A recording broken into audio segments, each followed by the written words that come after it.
الحمد لله نحمده ونستعينه ونستغفره ونعوذ بالله من شرور أنفسنا وسيئات أعمالنا من يهده الله فلا مضل له ومن يضلله فلا هادي له وأشهد أن لا إله إلا الله وحده لا شريك له وأشهد أن محمدا عبده ورسوله أرسله تبارك وتعالى بالحق بشيرا ونذيرا وداعيا إلى الله بإذنه وسراجا منيرا اللهم صل على محمد وعلى آل محمد كما صليت على إبراهيم وعلى آل إبراهيم إنك حميد مجيد اللهم بارك على محمد وعلى آل محمد كما باركت على إبراهيم وعلى آل إبراهيم إنك حميد مجيد أما بعد فإن أصدق الحديث كتاب الله وخير الهدي هدي محمد صلى الله عليه وسلم وشر الأمور محدثاتها وكل محدثة بدعة وكل بدعة ضلالة وكل ضلالة في النار فقد قال الله تبارك وتعالى في القرآن الكريم أعوذ بالله من الشيطان الرجيم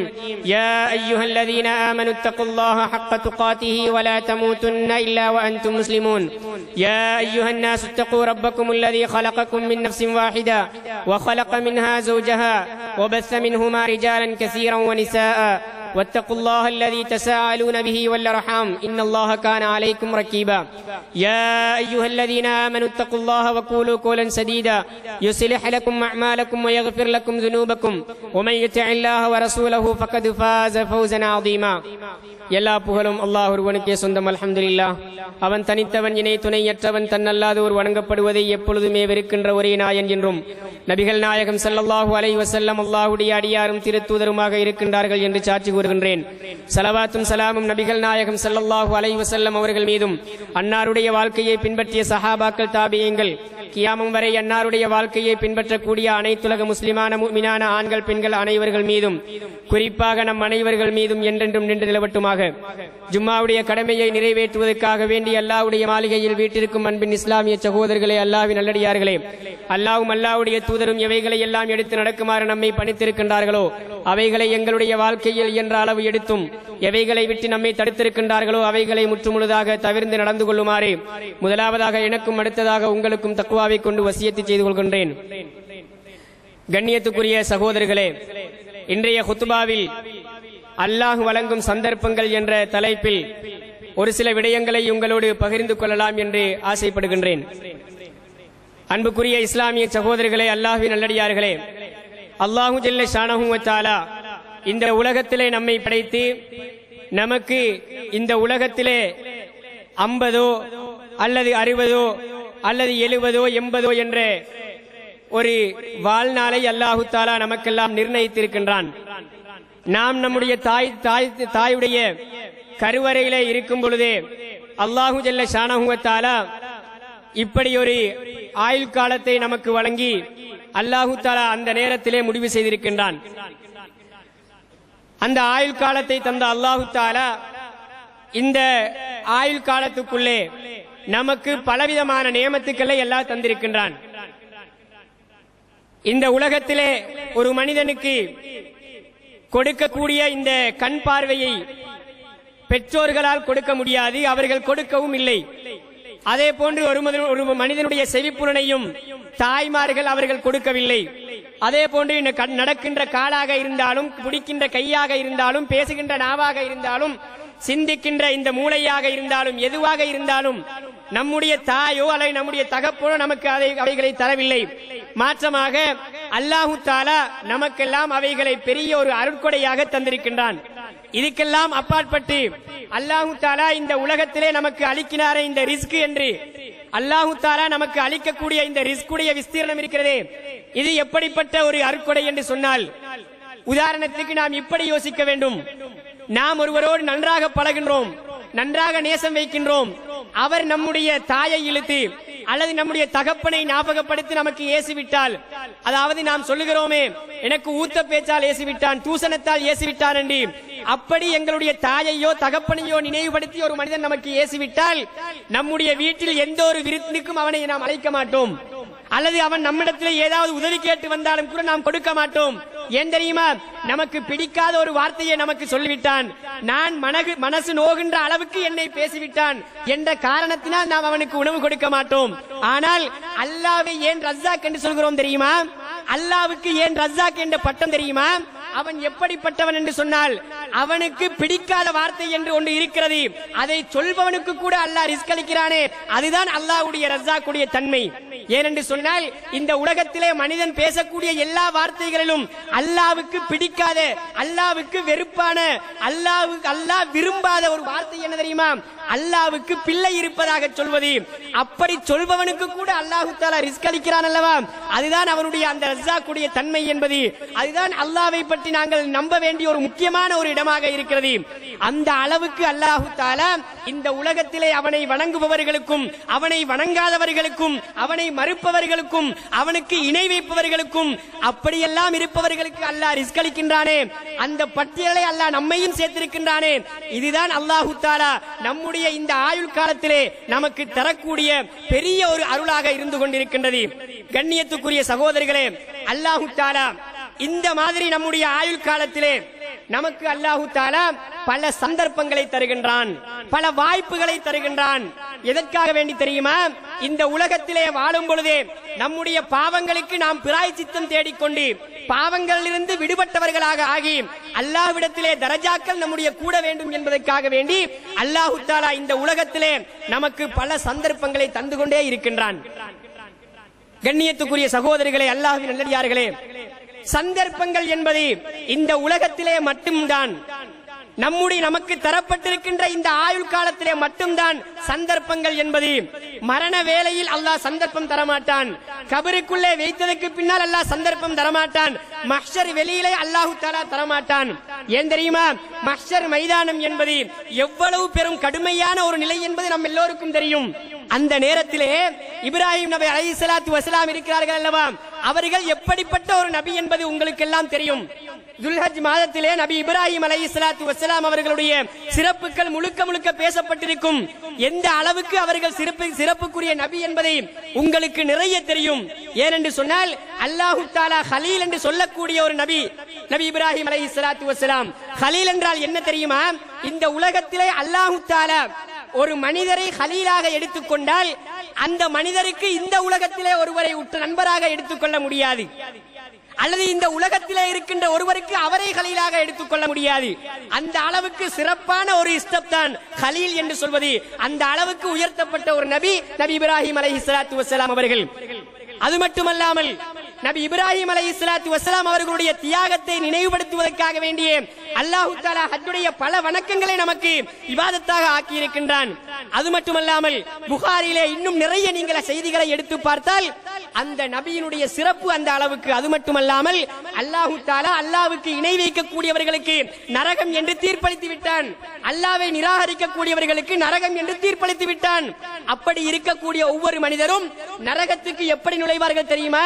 இந்த உலகத்திலே எப்படி அவர்கள் மனிதர்களாக இருந்தார்களோ அதே ரூபத்தில் தான் அவர்கள் நரகம் நுழைவார்கள். ஆனால் இப்ராஹிம் நபியுடைய உள்ளம் நொந்துவிடக் கூடாது என்பதற்காக வேண்டி அல்லாஹ் தஆலா இப்ராஹிம் நபியுடைய தந்தைக்கு மாத்திரம் அவர்களை கழுதை புலியுடைய அளவிலே அந்த உருவத்திலே அல்லாஹ் தஆலா நரகத்துக்கு போடுகிறான். ஏன் தெரியுமா? அந்த நபி இப்ராஹிம் அலைஹிஸ்ஸலாத்து வஸலாம் அவர்களுடைய உள்ளம் நோவினை அடைந்து விடக்கூடாது என்பதற்காக வேண்டி. என்றால் எப்படிப்பட்ட ஒரு சிறப்பான நபி! அந்த நபி கூட கடைசி மஹ்ஷர் வெளியிலே எந்த என்ன சொல்வார்கள் தெரியுமா? மக்கள் எல்லாம் போய் அவர்களிடத்தில் சிபாரிசுக்காக போவார்கள். என்ன சொல்வார்கள் தெரியுமா? நான் இந்த உலகத்திலே 3 பொய் சொல்லி இருக்கின்றேன், அதுக்காக வேண்டி எனக்கு உங்களால் சிபாரிசு செய்ய முடியாது, என்னை நான் எப்படி காப்பாற்றிக் கொள்வேன் என்பதை நானே இருக்கின்றேன் என்று சொல்லுகின்ற அளவுக்கு அந்த நாளுடைய கடமை. அந்த நாளையிலே அல்லாஹ் தஆலா எந்த மனிதருக்கும் சந்தர்ப்பம் வழங்க மாட்டான். மக்கள் கேட்பார்கள், ஒரு நன்மை பெற்றுக்கொண்டு சொர்க்கத்துக்கு போகக்கூடிய அளவுக்கு குறைவாக இருப்பார்கள், அதுவும் அங்கே சந்தர்ப்பம் வழங்கப்பட மாட்டாது. தாயிடத்திலே போவார்கள், தந்தையிடத்திலே போவார்கள், சகோதரனிடத்திலே போவார்கள், யாரும் அங்கே உதவி செய்ய மாட்டார்கள். சந்தர்ப்பம் என்பது இந்த உலகத்திலே மாத்திரம்தான். மரண வேளையிலே மனிதன் சந்தர்ப்பம் கேட்பான். எப்படி தெரியுமா? அல்லாஹ் தஆலா சூரத்துல் முனாஃபிகூன் 63வது அத்தியாயம் 10வது வசனத்திலே அல்லாஹ் சொல்லி காட்டுகிறான், ஃபயகூல ரப்பி லௌலா அக்கர்தனி இலா அஜலின் கரீப் ஃபஅஸ்ஸதக வஅகும் மினஸ் சாலிஹீன். மரண வேளையிலே ஒவ்வொரு மனிதனும் துடியாய் துடிக்கக்கூடிய சந்தர்ப்பம் கேட்கக்கூடிய ஒரு நிலையை அல்லாஹ் தஆலா சொல்லி காட்டுகிறான். மரணம் வருகின்ற நேரத்திலே மனிதன் என்ன சொல்வான் தெரியுமா? யா அல்லாஹ், கொஞ்ச நேரம் என்னை பிற்படுத்தி கொஞ்சம் அவகாசம் தான். ஏன் தெரியுமா? உலகத்திலே நான் போய் நல்லமல்கள் செய்து தர்மங்கள் செய்து நான் சாலிஹான அடியார்களுடைய பட்டியலிலே வருகின்றேன் யா அல்லாஹ் என்று சந்தர்ப்பம் கேட்பான். அல்லாஹ் தஆலா என்ன சொல்வான் தெரியுமா? இதா ஜா அஜலுஹும் லா யஸ்தஅகிருன சாஅத்தன் வலா யஸ்தக்திமூன். அவரவருடைய அந்த குறிக்கப்பட்ட நேரம் வந்துவிட்டால் அவர்கள் ஒரு வினாடி முற்படுத்தப்படவும் மாட்டார்கள், பிற்படுத்தப்படவும் மாட்டார்கள் என்று அல்லாஹு தஆலா சந்தர்ப்பங்கள் என்பது இந்த உலகத்திலே மாத்திரம்தான் என்பதை அல்லாஹு தஆலா சொல்லி காட்டுகிறான்.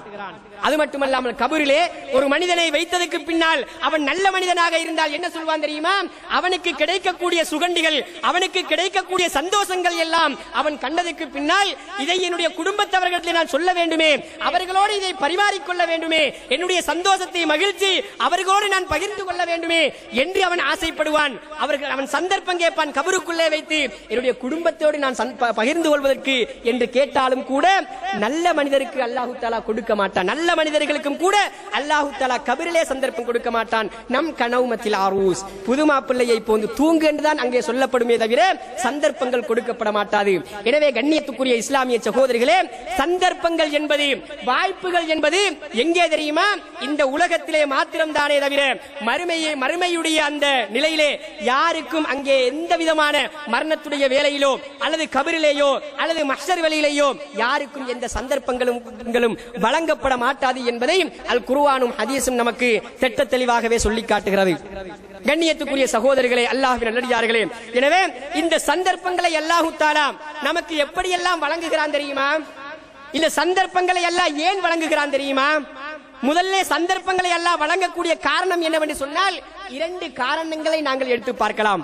குர்ஆனுடைய வசனங்களின் மூலமாக ஹதீஸ்களை நாங்கள் எடுத்து பார்த்தால் அல்லாஹ் வழங்குகின்ற சந்தர்ப்பங்களிலே ரெண்டு விதமான பாக்கியத்தை நாம் அடைகின்றோம். ஒன்று, நம்முடைய பாவங்கள் மன்னிக்கப்படுகிறது. இரண்டாவது, நம்முடைய தரஜாக்கள் கூட்டப்படுகிறது. இந்த சந்தர்ப்பங்களை அல்லாஹ் தஆலா நாள்தோறும் வைத்திருக்கின்றான். ஒவ்வொரு 4-5 மணித்தியாலத்துக்கும் இடையிலே வைத்திருக்கின்றான். வாரத்தில் ஒரு முறை வைத்திருக்கின்றான், மாதத்தில் ஒரு முறை வைத்திருக்கின்றான், வருடத்தில் ஒரு முறை வைத்திருக்கின்றான். இப்படி அல்லாஹ் தஆலா அடியார்களோடு இரக்கப்பட்டவன், அவன் அருளாளன், அன்புடையோன். அவன் எந்த அளவுக்கு அடியார்களோடு இரக்கம் என்றால் நமக்கு இந்த அளவுக்கு சந்தர்ப்பங்களை ஏன் தருகிறான் தெரியுமா?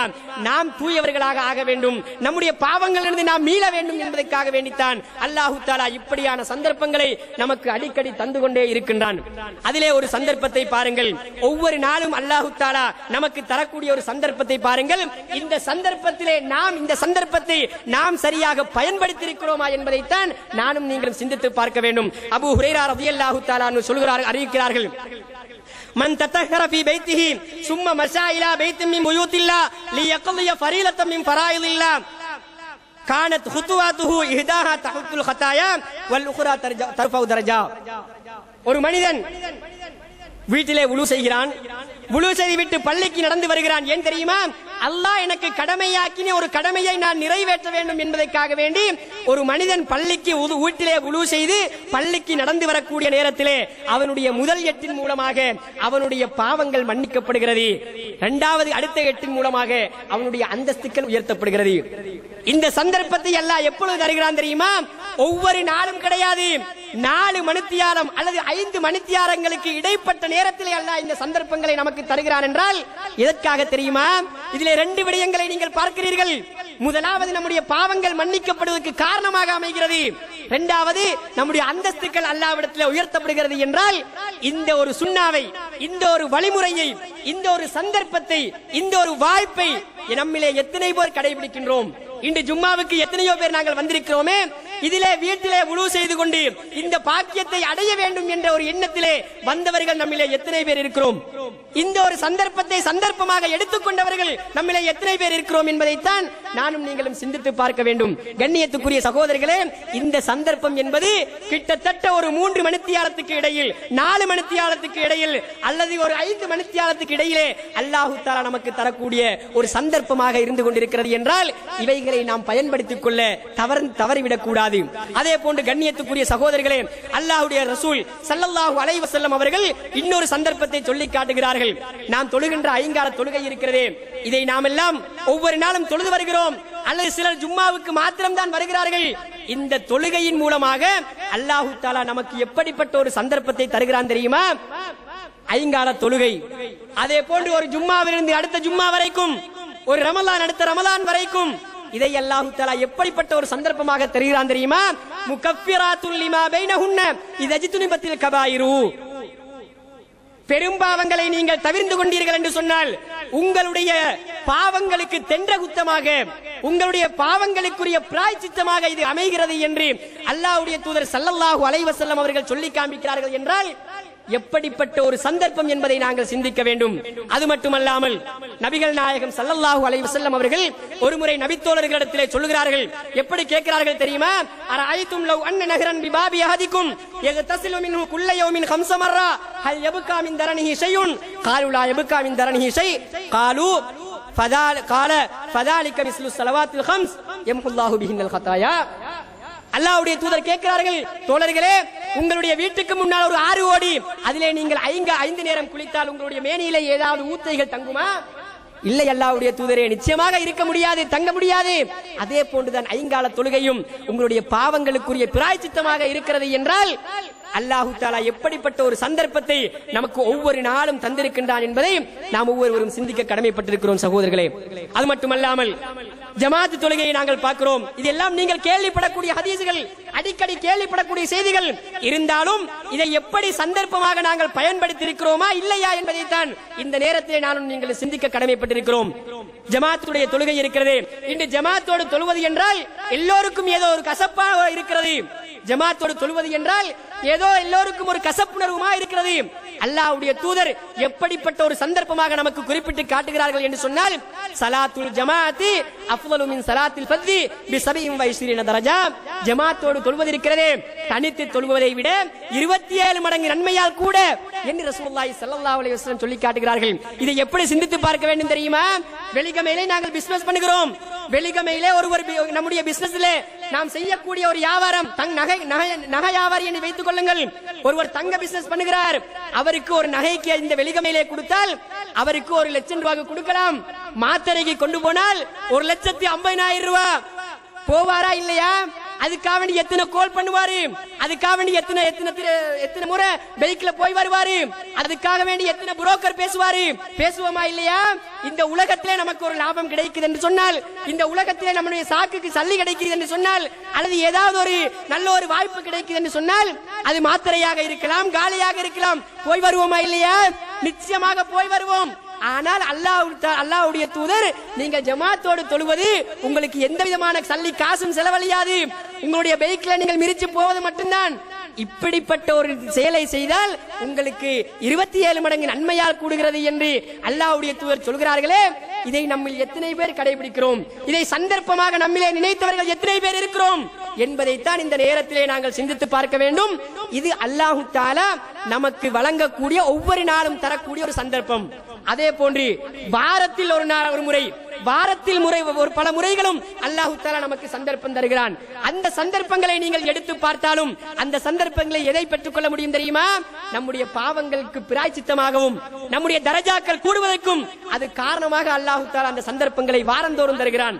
எப்படி என்று சொன்னால், இதோ இந்த ஜும்மாவுடைய தினம், இந்த ஜும்மாவுடைய தினத்திலே ஒரு மனிதன் வீட்டிலே குளித்து சுத்தமாகி அவன் வீட்டில் இருக்கக்கூடிய அதாவது வாசனைகளை, நல்ல வாசனையை பூசிக்கொண்டு தலைக்கு எண்ணெயும் தேய்த்துக் கொண்டு பள்ளியிலே வந்து தொழுது இமாம் குத்பா ஓதும் பொழுது அதையும் கேட்டு அவன் அந்த நாளை முடிக்கிறான் என்று சொன்னால், அந்த கடமையை முடித்தால் அவனுடைய பாவங்கள் மன்னிக்கப்படுகிறது என்று, அடுத்த ஜும்மா வரைக்கும் உள்ள அவனுடைய சிறு பாவங்களுக்கு அது தென்ற குத்தமாக, அது பரிகாரமாக ஆகிறது என்று அல்லாஹ்வுடைய தூதர் சொல்கிறார்கள். இது புகாரிலே 883வது செய்தியாக நீங்கள் பார்க்கலாம். ஜும்மாவுடைய தினத்துக்கு நாம் வளமையாக குளிக்கிறோம். அப்படி குளித்து விட்டு சுத்தமாகி வுது செய்து தலைக்கு எண்ணெயை பூசி அதே போன்று அத்தரையும் பூசிக்கொண்டு பள்ளிக்கு வந்து நாங்கள் இருந்தால், இந்த ஒரு வாரத்தை அடுத்த வாரம் வரைக்கும் நம்முடைய பாவங்களுக்கு பிராயச்சித்தமாக அல்லாஹ் தஆலா அமைக்கிறார் என்று சொன்னால், அல்லாஹ்வுடைய தூதர் இப்படி ஒரு வாக்கு மூலம் நமக்கு தந்திருக்கிறார்கள் என்று சொன்னால், இதை சந்தர்ப்பமாக நாம் பயன்படுத்தி இருக்கிறோமா? இதே போல நாங்கள் நடந்திருக்கிறோமா வாழ்க்கையிலே என்பதைத்தான் நானும் நீங்கள் சிந்தித்து பார்க்க வேண்டும். இது நம்முடைய பாவங்கள் மன்னிப்பதற்குரிய காரணம். இரண்டாவது அல்லாஹ்வுடைய தூதர் சொல்கிறார்கள் என்ன தெரியுமா? யார் ஜும்மாவுடைய தினத்திலே முதலாவது நேரத்திலே வருகிறார்களோ ஒட்டகத்தை தர்மம் செய்த நன்மை, இரண்டாவது நேரம் மாடு, 3 ஆடு, 4 கோழி, 5 முட்டை, இப்படி அல்லாஹ்வுடைய தூதர் தருகிறார்கள் என்று சொன்னால் என்ன சொல்கிறார்கள் தெரியுமா? இதை செய்வதன் மூலமாக உங்களுடைய நன்மையுடைய பட்டியல் கூடிக்கொண்டே போகிறது என்பதாக அல்லாஹ்வுடைய தூதர் ஸல்லல்லாஹு அலைஹி வஸல்லம் அவர்கள் சொல்லி காண்பிக்கிறார்கள். இது புகாரிலே 881, முஸ்லிமிலே 850வது செய்தியாக பதிவு செய்யப்பட்டிருக்கிறது என்று சொன்னால் வாரந்தோறும் அல்லாஹ் தஆலா நமக்கு சந்தர்ப்பங்களை தருகிறான். வாரத்தில் ஒரு முறை நமக்கு சந்தர்ப்பத்தை தருகிறான். ஒரு முறை மட்டும் கிடையாது, பல வாரத்தில் கூட பல முறைகளில் அல்லாஹ் தஆலா நமக்கு பல சந்தர்ப்பங்களை தருகின்றான். நாம் தூயவர்களாக ஆக வேண்டும் என்பதற்காக வேண்டி. ஆனால் இவைகளை நாம் செய்வதற்கு தயாராக இருக்கிறோமா இல்லையா, அல்லது இவைகளை நாம் செய்கின்றோமா என்பதைத்தான் நானும் நீங்களும் சிந்திக்க வேண்டிய ஒரு முக்கியமான ஒரு விடயமாக இருந்து கொண்டிருக்கிறது. அது மட்டுமல்ல அன்புக்குரிய சகோதரர்களே, அல்லாஹ்வுடைய நல்லடியார்களே, இந்த வாரத்திலே அல்லாஹ் தரக்கூடிய சந்தர்ப்பத்திலே இன்னும் ஒன்றை பாருங்கள். ஒவ்வொரு நாளும் திங்கட்கிழமை அன்றும் வியாழ திங்கட்கிழமை அன்று அல்லாஹ் சுவர்க்கத்தினுடைய கதவுகள் திறக்கப்படுகிறது. அந்த நாளையிலே அல்லாஹ் ஜல்ல ஷானஹு வ தஆலா எல்லா மனிதர்களுக்கும் மன்னிப்பளிக்கிறான். ஆனால் 2 பேரை தவிர. யார் தெரியுமா? யாருக்கு யாரு இன்னொரு சகோதரனோடு கோபித்துக் கொண்டிருக்கிறார்களோ, யார் இன்னொரு சகோதரோடு பகைமை பாராட்டுகிறார்களோ, இவர்களுக்கு அல்லாஹ் தஆலா அந்த நாளையிலே மன்னிக்காமல் இவர்களுக்கு கொஞ்சம் தவணை கொடுக்கிறான்.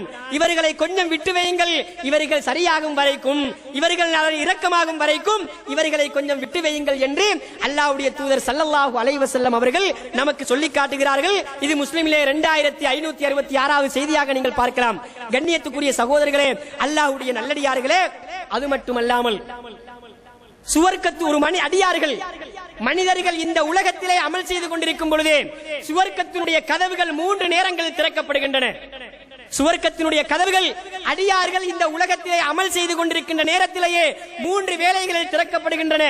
அது முதலாவது நேரம் என்னவென்று சொன்னால் யௌமுல் இஸ்னைன், அதாவது திங்கள் அன்று அடியார்களுடைய அமல்கள் அல்லாஹ்விடத்திலே எடுத்து காட்டப்படுகின்ற பொழுது சுவனத்தினுடைய கதவுகள் திறக்கப்படுகின்றது. அதே போன்று இன்னொரு முறையும் திறக்கப்படுகிறது.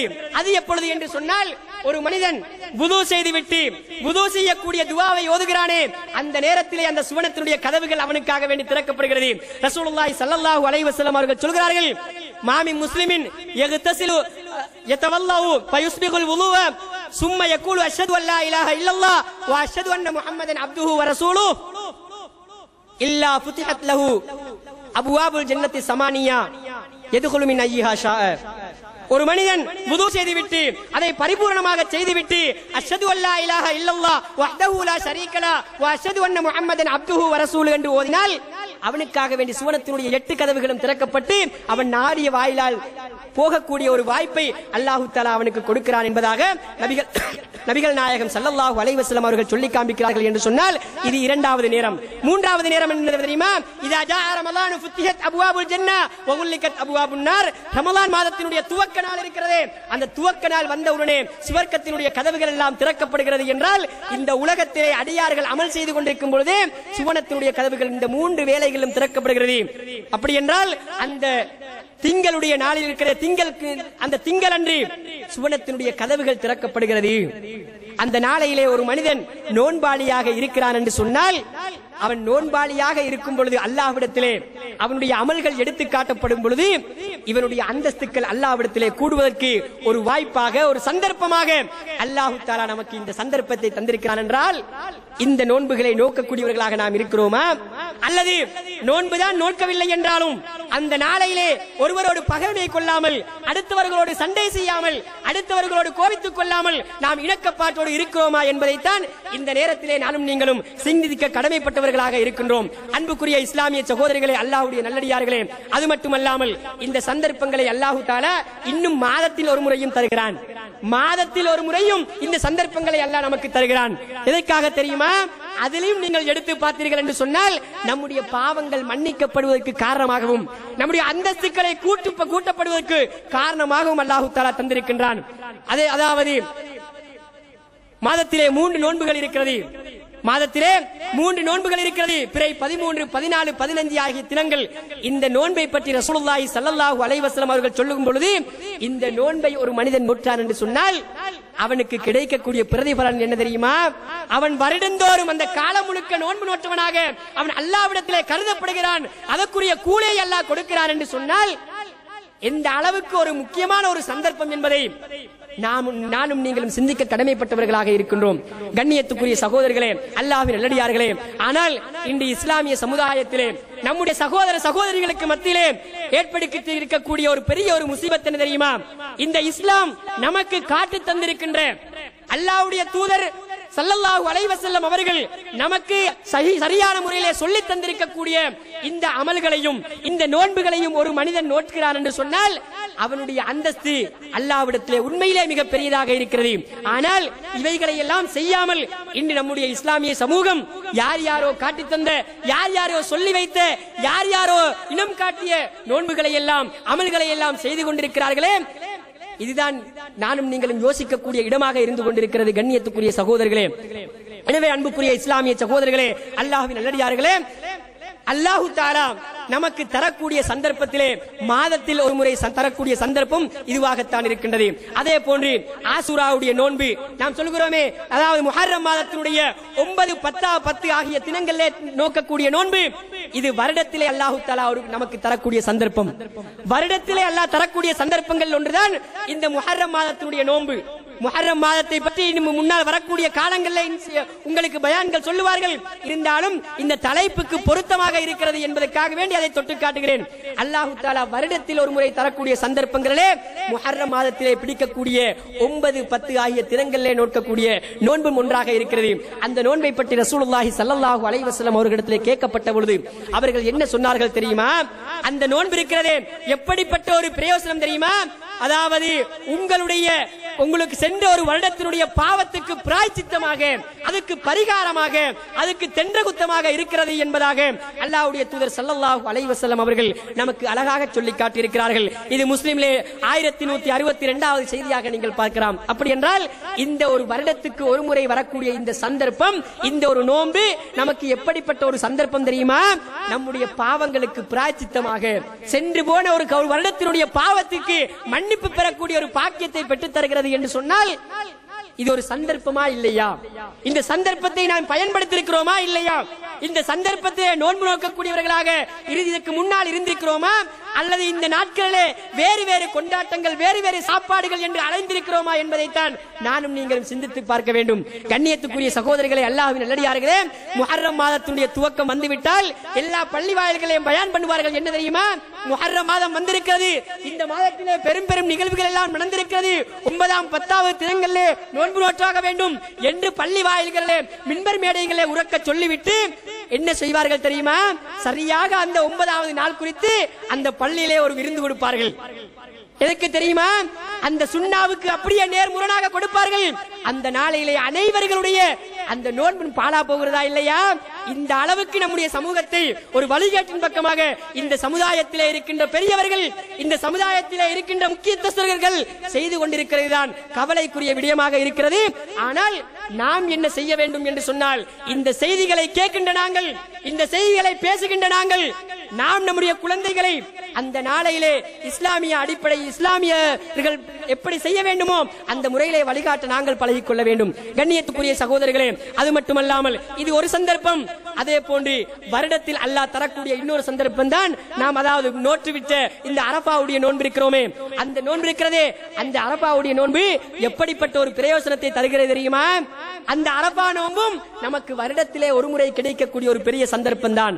அதை நோட்பதின் மூலமாகவும் அல்லாஹு தஆலா நம்முடைய பாவங்களுக்கு பிராயச்சித்தம் அளிக்கிறார் என்று சொன்னால், நம்முடைய பாவங்கள் மன்னிக்கப்படுவதற்குத்தான் இந்த எல்லா விதமான வருடத்தில் ஒரு முறை கிடைத்தாலும் சரி, மாதத்தில் ஒரு முறை கிடைத்தாலும் சரி, வாரத்தில் ஒரு முறை கிடைத்தாலும் சரி, ஒவ்வொரு நாளும் கிடைத்தாலும் சரி, அல்லது ஒவ்வொரு 4 மணித்தியாலத்துக்கு ஒரு முறை கிடைத்தாலும் சரி, அனைத்து அல்லாஹ் தரக்கூடிய சந்தர்ப்பங்களும் நம்முடைய பாவங்கள் மன்னிக்கப்பட்டு நாம் நம்முடைய அந்தஸ்துக்கள், நம்முடைய தரஜாக்கள் அல்லாஹ்விடத்திலே கூட்டப்பட வேண்டும் என்பதற்காக வேண்டித்தான் அல்லாஹு தஆலா இந்த சந்தர்ப்பங்களை நமக்கு தருகிறான்.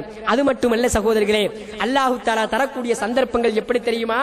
இரவு நேரங்களிலே கணவன் மனைவியுடைய வாழ்க்கையிலே எப்படிப்பட்ட ஒரு பிணைப்பு ஏற்பட வேண்டும், வணக்க வழிபாடுகள் விஷயத்திலே எப்படிப்பட்ட ஒரு பிணைப்பு ஏற்படுத்த வேண்டும் என்று அல்லாஹ்வுடைய தூதர் சொல்லுகிறார்கள் தெரியுமா? சாதாரணமாக காலையிலே 3 மணிக்கு எழுந்து நாங்கள் ஏர்போர்ட்டுக்கு செல்ல வேண்டும், 7 மணிக்கு பிளைட் என்று வைத்துக் கொள்ளுங்கள். 3 மணி 2 மணியோடு அல்லது 1 மணியோடு மனைவி எழுப்புவாள். ஏன் தெரியுமா? அவசரமாக இவரை ரெடியாக்க வேண்டும், இவர் தயாராக வேண்டும், இவருக்கு நேர காலத்தோடு டிபன் பரிமாற வேண்டும், இவருக்கு டீ போட்டு கொடுக்க வேண்டும் என்று எல்லா வேலைகளும் கணவன் எழும்பி மனைவி எழும்பி செய்து கொடுப்பார்களா இல்லையா? இதற்காக வேண்டி கணவனுடைய திருப்தியை பெற வேண்டும் என்பதற்காக வேண்டி, கணவன் என்னை நேசிக்க வேண்டும் என்பதற்காக வேண்டி செய்கிறோமா இல்லையா? வீட்டிலே உங்களுக்கு அந்த பரிமாறுதல் கிடைக்கிறதா இல்லையா? அந்த சந்தோஷத்தை அடைகிறீர்களா இல்லையா? ஆனால் இதை விட அல்லாஹ்வுடைய தூதர் என்ன சொல்கிறார்கள் தெரியுமா? ரஹிமல்லாஹு ரஜுலன் காம மினல் லைலி ஃபஸல்லா வ ஐகல இம்ராத்தஹு ஃபைன் அபத் நலஹ ஃபீ வஜிஹில் மா. ஒரு மனிதனுக்கு அல்லாஹ் ரஹ்மத் செய்யட்டும். யாருக்கு தெரியுமா? எனக்கும் உங்களுக்கும் ரஹ்மத் செய்ய அல்லாஹ் அருள் புரிய வேண்டும் என்று அல்லாஹ்வுடைய தூதர் பிரார்த்திக்கிறார்கள். நானும் நீங்களும் எப்படி நடக்க வேண்டும் தெரியுமா? இரவு நேரத்தில் எழும்ப வேண்டும், எழும்பி தொழ வேண்டும், தொழுதுவிட்டு மனைவியை எழுப்ப வேண்டும். மனைவியை எழுப்பும் பொழுது அவள் டயர்ட் காரணமாக அல்லது ஏதோ ஒரு வருத்தத்தின் காரணமாக அல்லது தூக்கத்தின் மிகைப்பின் காரணமாக அப்படியே எழும்பாமல் மறுத்து விடுவாள். என்ன செய்ய வேண்டும் தெரியுமா? அப்படி ஒரு தண்ணி பாலியை எடுத்து ஊத்தக்கூடாது, அல்லது அவர்களுக்கு ஏசி திட்டி எல்லாம் எழுப்பக்கூடாது. இவள் படுக்கிறாளா, இவள் எழுப்ப மாட்டாளா என்று, எனக்கு டீ தர மாட்டாளா என்று எழுப்பக்கூடாது. செல்லமாக முகத்திலே தண்ணியை தொளிக்க வேண்டும், செல்லமாக தண்ணியை தொளிக்க வேண்டும்.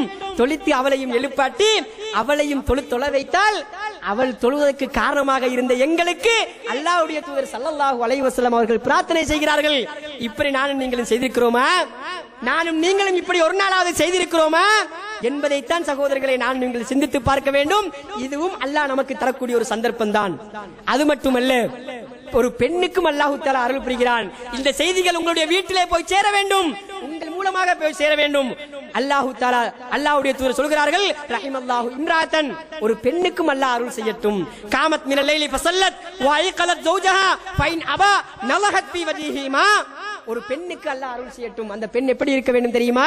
அவள் இரவு நேரத்தில் எழும்ப வேண்டும், எழும்பி அவள் தொழுதுவிட்டு கணவனை எழுப்ப வேண்டும். எழுப்பி அவள் எழும்ப மறுத்து விட்டால் வியாபாரத்துக்கு போய் வந்த களைப்பாக இருக்கும், அல்லது ஏதாவது வேலைகள் செய்த களைப்பாக இருக்கும், பரவாயில்லை, கொஞ்சம் செல்லமாக மூஞ்சிலே தண்ணியை தொளித்து அவளை எழுப்பாட்டி அவளும் தொழுவதற்கு காரணமாக இருந்த இந்த மனைவிக்கு அல்லாஹ்வுடைய தூதர் அருள் பிரார்த்திக்கிறார்கள். அல்லாஹ்வுடைய அருள் கிடைக்க வேண்டும் என்றால் இது ஒரு சந்தர்ப்பமா இல்லையா? இந்த சந்தர்ப்பத்தை நானும் நீங்களும் எப்பொழுது பயன்படுத்தி இருக்கிறோம்? வீடுகளிலே ஒரு நாளாவது இதை அமல்படுத்தி இருக்கிறோமா? கணவன் வியாபாரத்துக்கு செல்ல வேண்டும், கணவன் நேர காலத்தோடு பஸ் மிஸ் ஆகிவிடக் கூடாது, ட்ரெயின் மிஸ் ஆகிவிடக் கூடாது என்றால் நேர காலத்தோடு மனைவி எழும்புவாளா இல்லையா? அது நாங்கள் எழும்புவோமா இல்லையா? எழும்புவோம். இதே போன்று நம்முடைய வீடுகளில் இவைகள் அமுல்படுத்தப்பட்டால், வீடுகளில் இவைகள் சரியான முறையில் அமுல்படுத்தப்பட்டால் அல்லாஹ்வுடைய அருளுக்கு சொந்தக்காரர்களாக நாங்கள் ஆகிவிடுவோம் என்பதில் எந்த விதமான சந்தேகம் கிடையாது. ஏன் தெரியுமா? அல்லாஹ்வுடைய அருள் என்பது இந்த உலகத்திலே எனக்கும் உங்களுக்கு முக்கியமான ஒன்று. ஏன் தெரியுமா? இந்த உலகத்திலே ஒரு மனிதன் 500 வருடங்கள் ஆயுட்காலம் கொடுக்கப்பட்ட ஒரு மனிதனும் அவன் செய்த இபாதத்துக்கள், அவன் தொழுத தொழுகைகள், அவன் நோட்ட நோன்புகள், அவன் கொடுத்த தர்மங்கள், அவன் கொடுத்த ஜக்காத்துகள், அவன் செய்த ஹஜ்ஜுகள், அவன் செய்த திக்ருகள், அவன் செய்த ஸலவாத்துக்கள் அனைத்தின் மூலமாகவும் அவனுக்கு சுவர்க்கத்தை எண்ண முடியாது, சுவர்க்கத்தை எட்ட முடியாது. ஏன் தெரியுமா? அந்த அமல்களோடு அல்லாஹ்வுடைய அருளை அவன் அல்லாஹ்விடத்திலே வேண்ட வேண்டும். அல்லாஹ்வுடைய அருள் இல்லை என்று சொன்னால் இந்த உலகத்திலே எந்த ஒரு மனிதனுக்கும் சுவனத்து வாழ்க்கையை எதிர்பார்க்க முடியாது என்பதை அல்லாஹ்வுடைய தூதர் ஸல்லல்லாஹு அலைஹி வஸல்லம் அவர்கள் சொல்லி காண்பிக்கிறார்கள். என்று சொன்னால் இந்த அருளுக்கு சொந்தக்காரர்களாக நாங்கள் ஆக வேண்டும் என்றால், அந்த அருளை பெற்று நாளை மறுமை நாளையிலே அந்த சுவனத்துக்குரியவர்களாக ஆக வேண்டும் என்றால், அந்த மஹ்ஷர் வழியிலே அல்லாஹ்வுடைய நிழல் நமக்கு கிடைக்க வேண்டுமாக இருந்தால் அல்லாஹ் தரக்கூடிய சந்தர்ப்பத்தை இந்த உலகத்திலேயே பயன்படுத்திக் கொள்வதற்கு நாங்கள் முயற்சிக்க வேண்டும். ஏனென்று சொன்னால் மரண தருவாயிலே சந்தர்ப்பம் கேட்டால் அங்கே கொடுக்கப்பட மாட்டாது. கபருக்குள்ளே வைத்ததற்கு பின்னால் உலகத்துக்கு சென்று வருகின்றேன் என்று அவன் வாய்ப்பு கேட்டால் கொடுக்கப்பட மாட்டாது.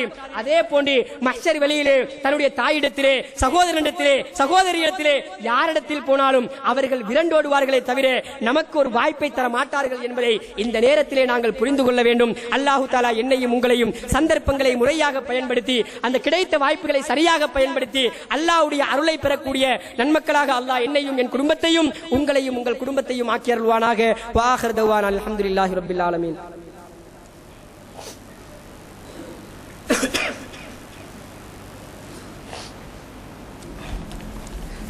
அல்ஹம்துலில்லாஹி வகஃபா வஸலாமுன் அலா இபாதிஹி அல்லதீன இஸ்தஃபா வஅலா ஆலிஹி வஅஸ்ஹாபிஹி வமன் தபியஹும் பிஇஹ்சானின் இலா யௌமித்தீன். அம்மா பஅத்.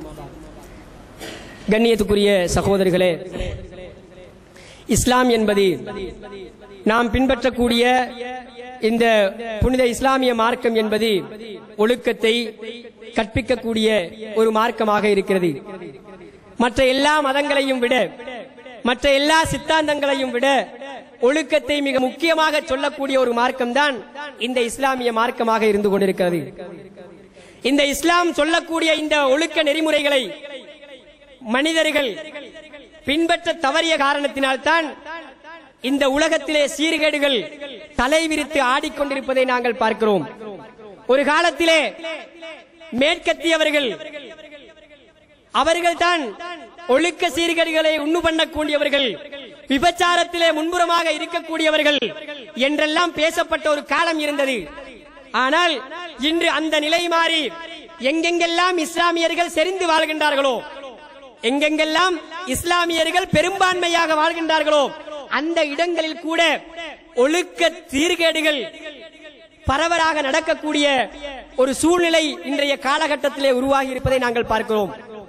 எந்த முஸ்லிம்கள் வாழக்கூடிய ஊரை எடுத்துக்கொண்டாலும் சரி, அந்தந்த ஊர்களிலே விபச்சாரம் நடக்கின்றது என்பதை பகிரங்கமாக இஸ்லாம் அல்லாதவர்கள் பேசக்கூடிய அளவுக்கு இன்று ஒழுக்க சீர்கேடுகள் தலைவிரித்தாடி கொண்டிருப்பதை நாங்கள் பார்க்கலாம். அண்மை காலமாக முஸ்லிம்கள் பெரும்பான்மையாக வாழுகின்ற பிரதேசங்களிலே நடந்த சீர்கேடுகள் என்ன தெரியுமா? இந்த நேரத்திலே எந்த ஊரு எந்த இடம் என்பதை சொல்வது பொருத்தமில்லை. எனவே நான் விஷயத்தை மாத்திரம் சொல்கிறேன். அபாயா அணிந்து